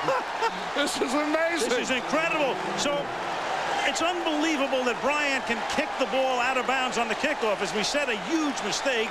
It gives the Cowboys their only gasp outside of a miracle run back, and we're going to go to overtime. John, remember last year we had all these 24-0 and 42-7? Well, and now we get this thing. We get this thing. This thing is really something, though. I mean, watch this. The snap right down. Again, he spins, makes a good spin. And Cundiff gets everything in this one. Just inside the left pole. From 52. And that's why he loves football. That's what it's all about. You know, if you didn't get to play games, and Bill Parcells is one of those guys that not only loves the game as the best part, but he loves games on the road. I was always kind of a home coach type guy myself, but he loves to come out on the road where the fans are against him. But the whole thing, as you said when it happened, was that kickoff going out of bounds. and the Cowboys getting the ball on the 40, then that put him in position to take a shot. Of all things, just send a bouncing ball down the middle. Coin flip. Head and tails. Who's making the call? Heads is the call. It is a head. You won the call. And so Dallas will get the ball right back. Change. Dallas won the toss. They will receive.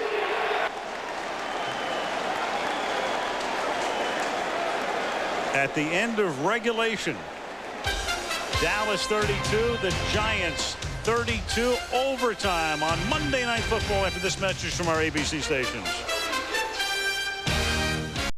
One team. Who the hell are you? One mission. Their job's to keep us safe. Stop any threat. Nobody finds out. You got a problem with that? No, sir. Threat Matrix premieres Thursday on ABC.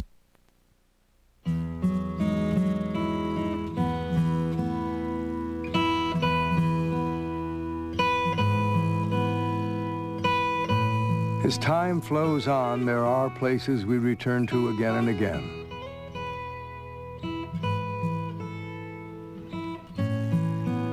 Places that comfort us with their serenity.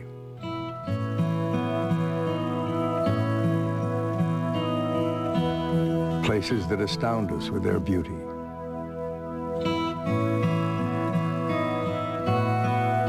Places where our memories come to life. Precious places. Timeless places. Places that with your help can endure forever. I'm Paul Newman. Help the Nature Conservancy save the last great places around the world.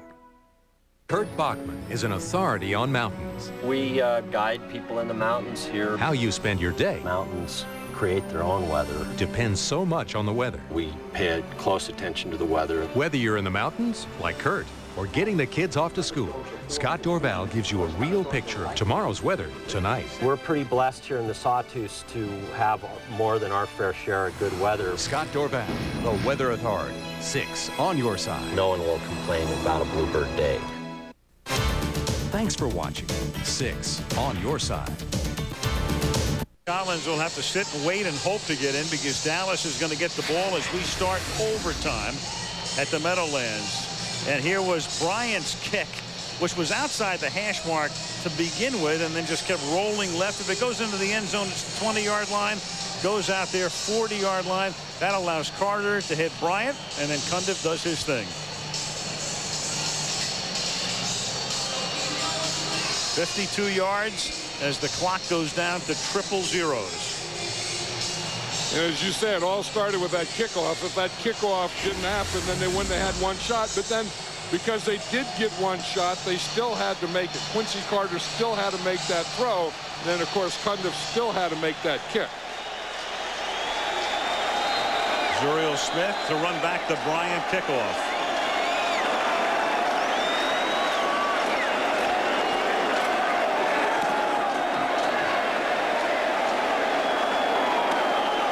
From the 8. Out to the 28-yard line. In overtime now, maximum of 15 minutes, and it starts to rain again. But the game ends, as you know, sudden death. Either team scores. Each team is allowed 2 timeouts, and there are no challenges. All reviews are initiated from the officials upstairs. No challenges in OT. You know, and every time you get an overtime, then you get the argument, should both teams get the ball? And that's usually when the defense doesn't do its job and stop the offense, when they score with that first drive. I think the overtime rules are fine. I do too. From the 29-yard line, 1st and 10. Carter hit as he throws, and that pass is incomplete. He was looking downfield for Richie Anderson, but Brandon Short put the pressure on the QB. You know, and you just think now of the preseason and how little these guys play in the preseason. You know, they play a quarter here, a quarter there. Then they get in this just the second game of the regular season, and they're playing an overtime game. And I'll tell you, both of these teams are spent. Totally. It's almost 10 to 1 in the morning in the Eastern time zone. 2nd and 10.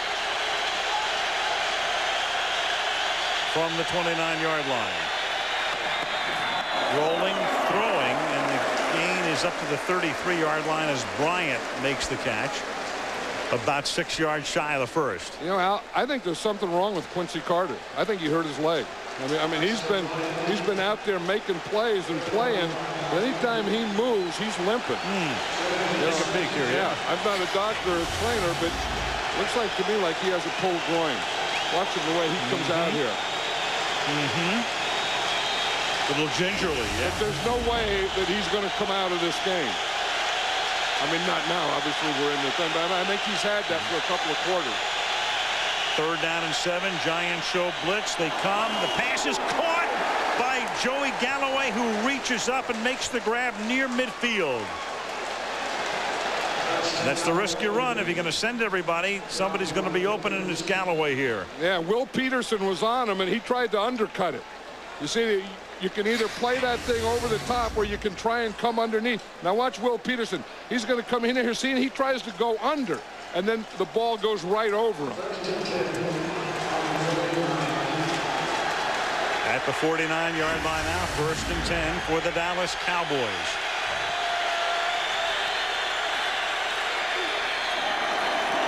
Short drop, then deep, and nobody open. Galloway down the sideline, and 2 Giants are there. 2nd and 10.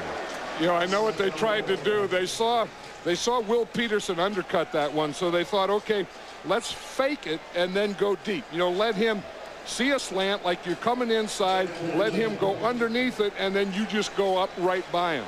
Didn't work. It was a good idea. Good idea, yeah. But I think Will Peterson knows that too. Okay, I undercut it, they threw it over. I'm not going to do that again. 2nd down and 10. A minute and a half into overtime. Carter throwing and caught by Jason Witten. Reaching, almost lunging catch by the tight end. Michael Strahan put the pressure on Carter that time, and that's a 1st down. Hey, Quincy Carter is showing me something tonight. I mean, just putting the ball right where his receivers are, not, you know, kind of throwing them away from the defender, but getting enough on the ball that only his guys can catch it, and he's doing it under pressure. Watch Michael Strahan here. He's going to be right on Quincy Carter as he throws that. 8 or 9 more yards. They're in field goal range from the 41-yard line, and they give it to Hambrick, and Hambrick is able to pick up about 4 to the 37-yard line.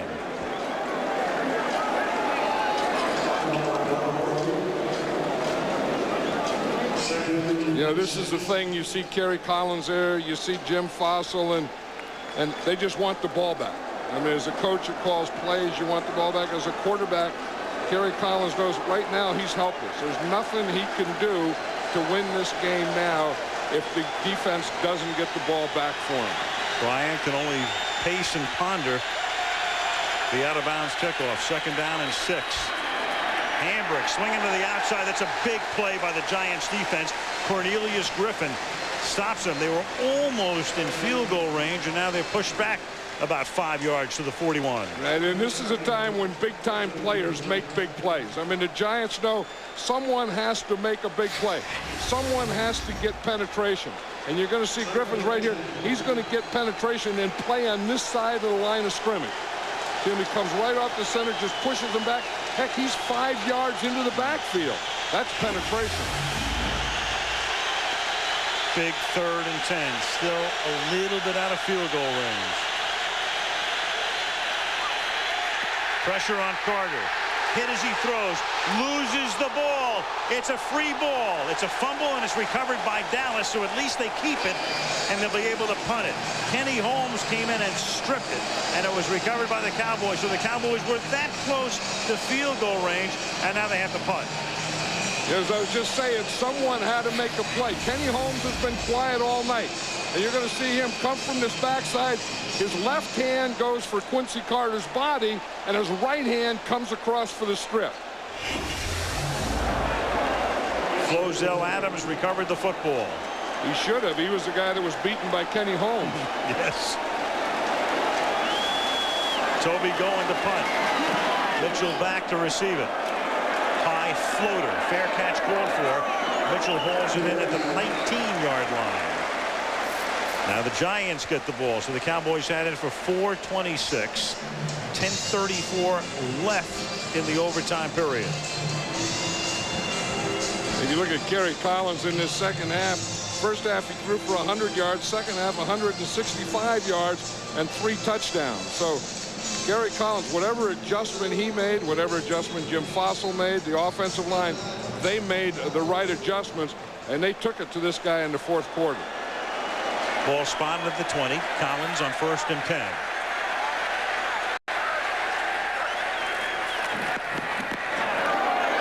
And had that one almost slip out of his hand, looking right then left and try to float it over to Barber. Greg Ellis may have tipped it. And Kerry Collins, you could see him over there when the defense was out in the field, knowing that his defense had to make a play for him so that he could get this opportunity. And now he and his offensive teammates have this opportunity. Michael Strahan made a big pass rush. Kenny Holmes, of course, made a big pass rush on that last series of down. Griffin made a big play. 2nd down and 10. Now the Cowboys crowd the line. That's remember like in grammar school. Offense, 5 yards, still 2nd down. Used to call that can in the center. You know, like no can in the center. You know, you can't do that. The guy's down. You can't knock him over. What happens? David Deal, the right guard, misses, and then I mean he moves, and then if he moves, then it's okay to can the center. Look at the poor center. I mean, he's just sitting there. He's not bothering. And we still got the ball in his hand. And he got canned. That is a full canning. 2nd down and 15. Collins works out of the shotgun now. Throws deep and incomplete.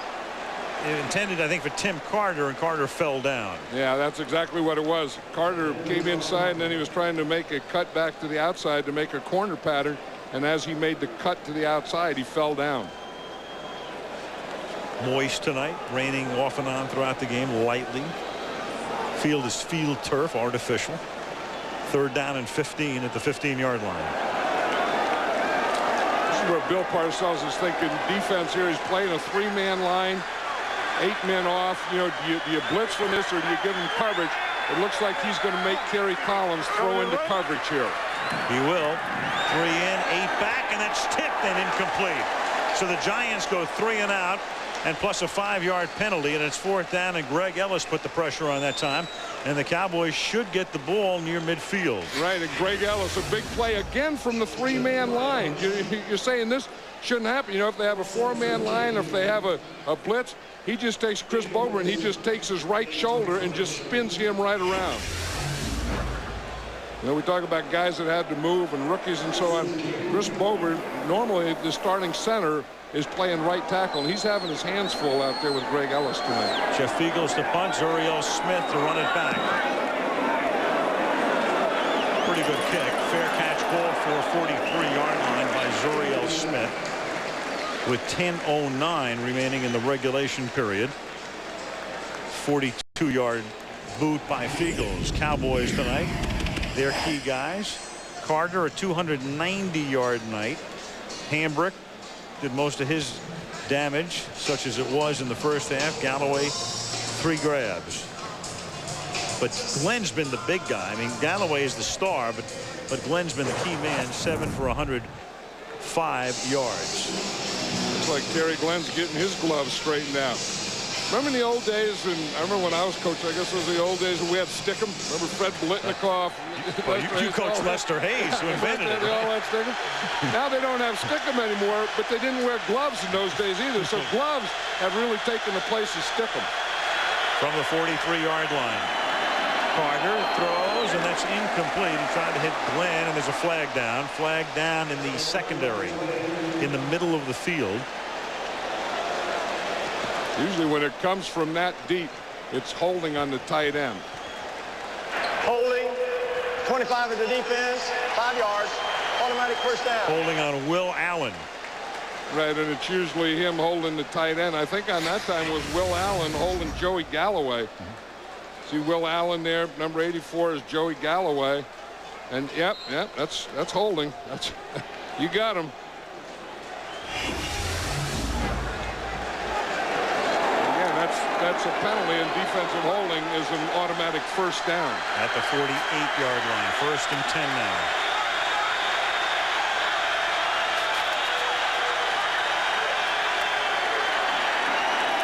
Carter for Galloway, and it is almost intercepted by Will Allen. He got inside, and Allen is shaken on the play, and Allen reaching back for his hamstring. I think a little of this, or maybe a lot of this, as we get to this end of the game, we talk about conditioning and so on. Just looking at a lot of these players, I think they're getting dehydrated. I mean, that's part of it. I mean, it can be a pulled muscle, it can be a cramp, it can be a lot of things, but these guys have really emptied their tanks tonight. And whether it's a cramp or not, and that's what it appears to be, you still have to come out for at least a play. And actually, I think it looks like he's favoring his shoulder. Michael Strahan knows that he has to make a play there. Richie Anderson is trying to block him. That's about the 3rd time that Michael Strahan has just ran right by or right over Richie Anderson tonight.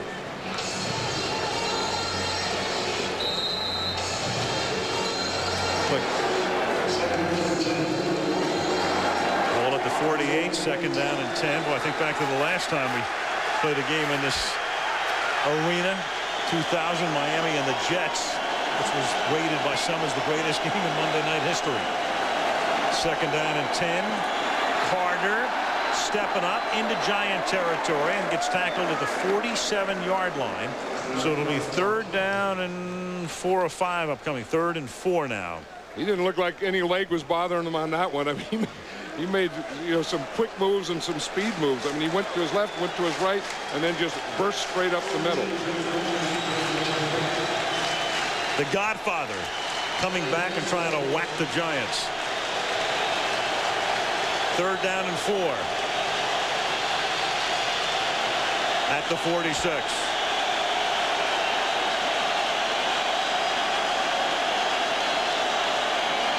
Pressure. Flushed out. Throws. Caught at the 39-yard line, and out of bounds goes Terry Glenn. That moves the chains. 1st down at the 38-yard line. Terry Glenn. Big night.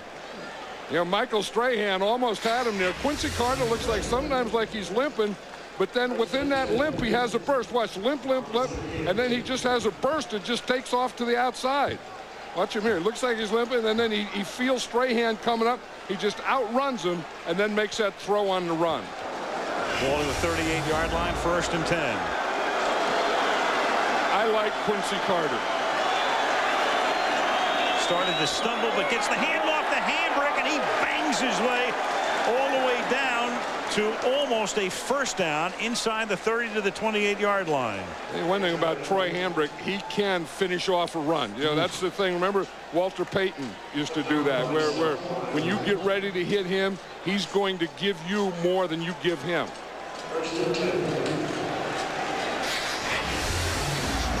You're going to do that. If you're the running back, you don't always have to take it. You can give it too. 2nd down and 1, and they give it to the fullback. That's Anderson. 3rd down. Now, if it comes down to a Kunda field goal attempt, he has already made 6 tonight. A 7th would tie the NFL record. And I think, I don't know, have we ever put a kicker on the horse trailer? I don't know. We have not. I don't think so.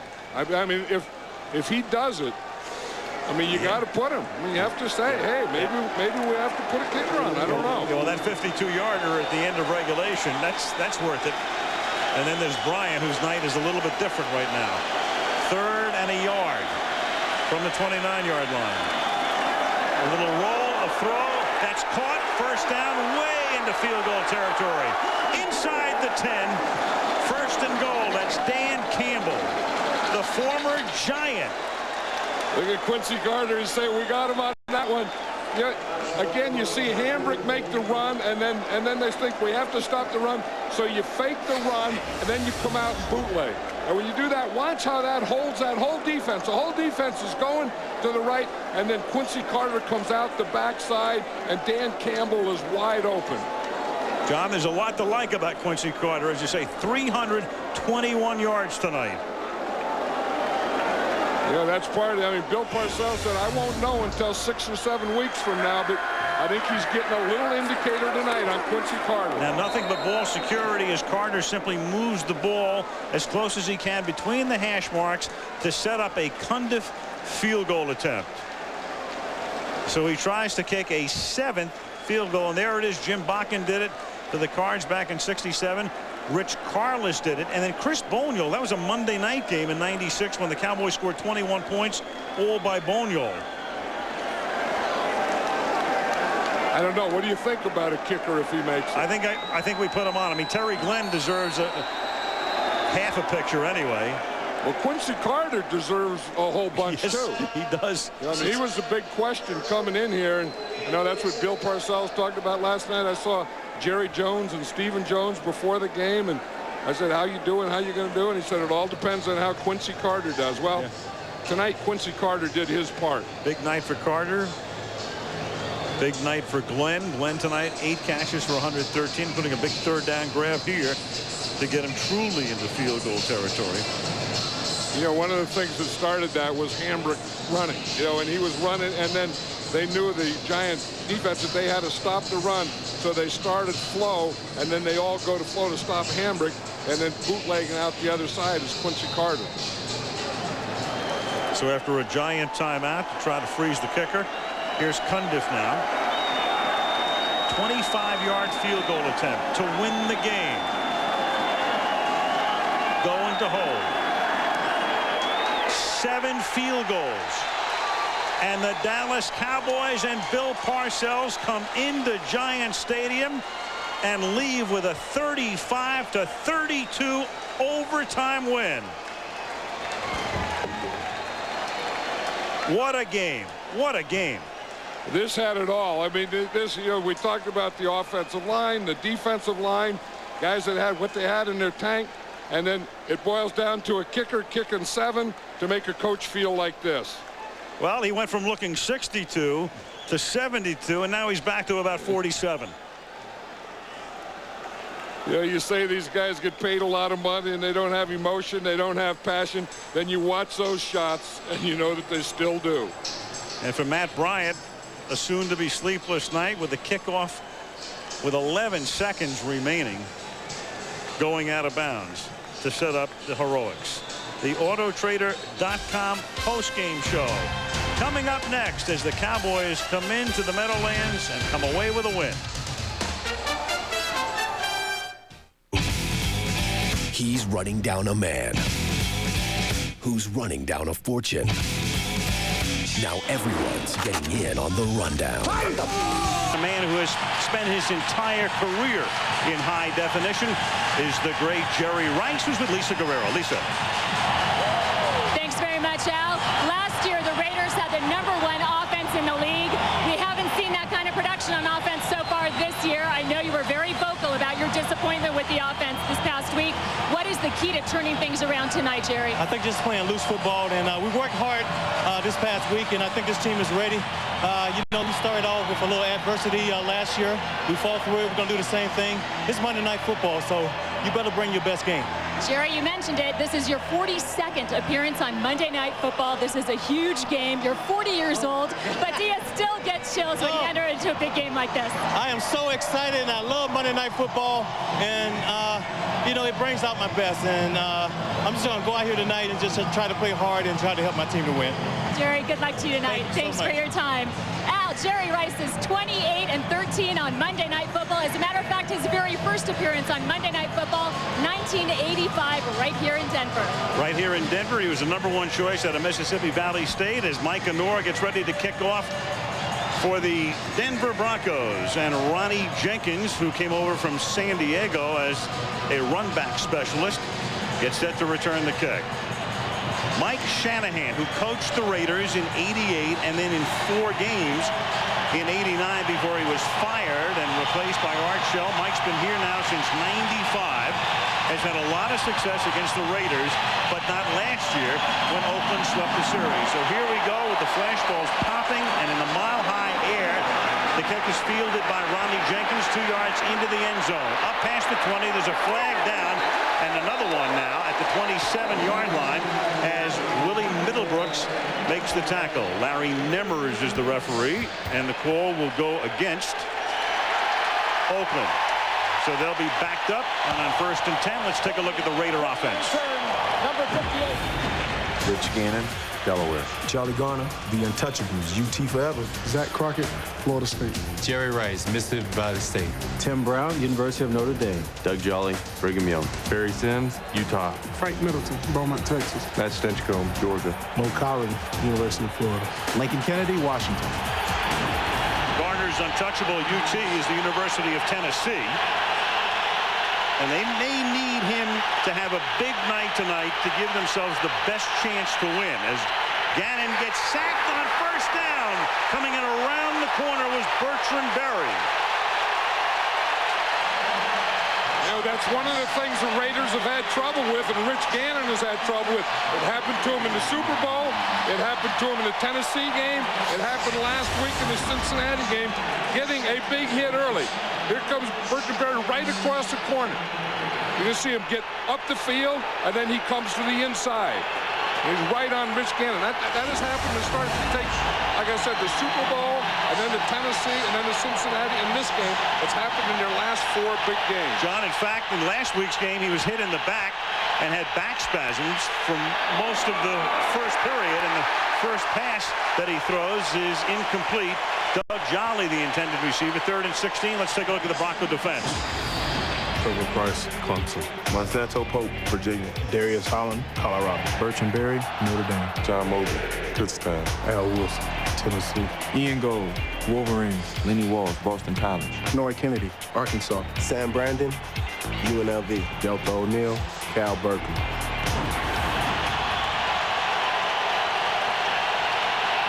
Now Gannon on 3rd down and 16 from the 9-yard line. 4-man rush. They keep it on the ground, and here's Garner cutting it back, and he gets up only to the 15.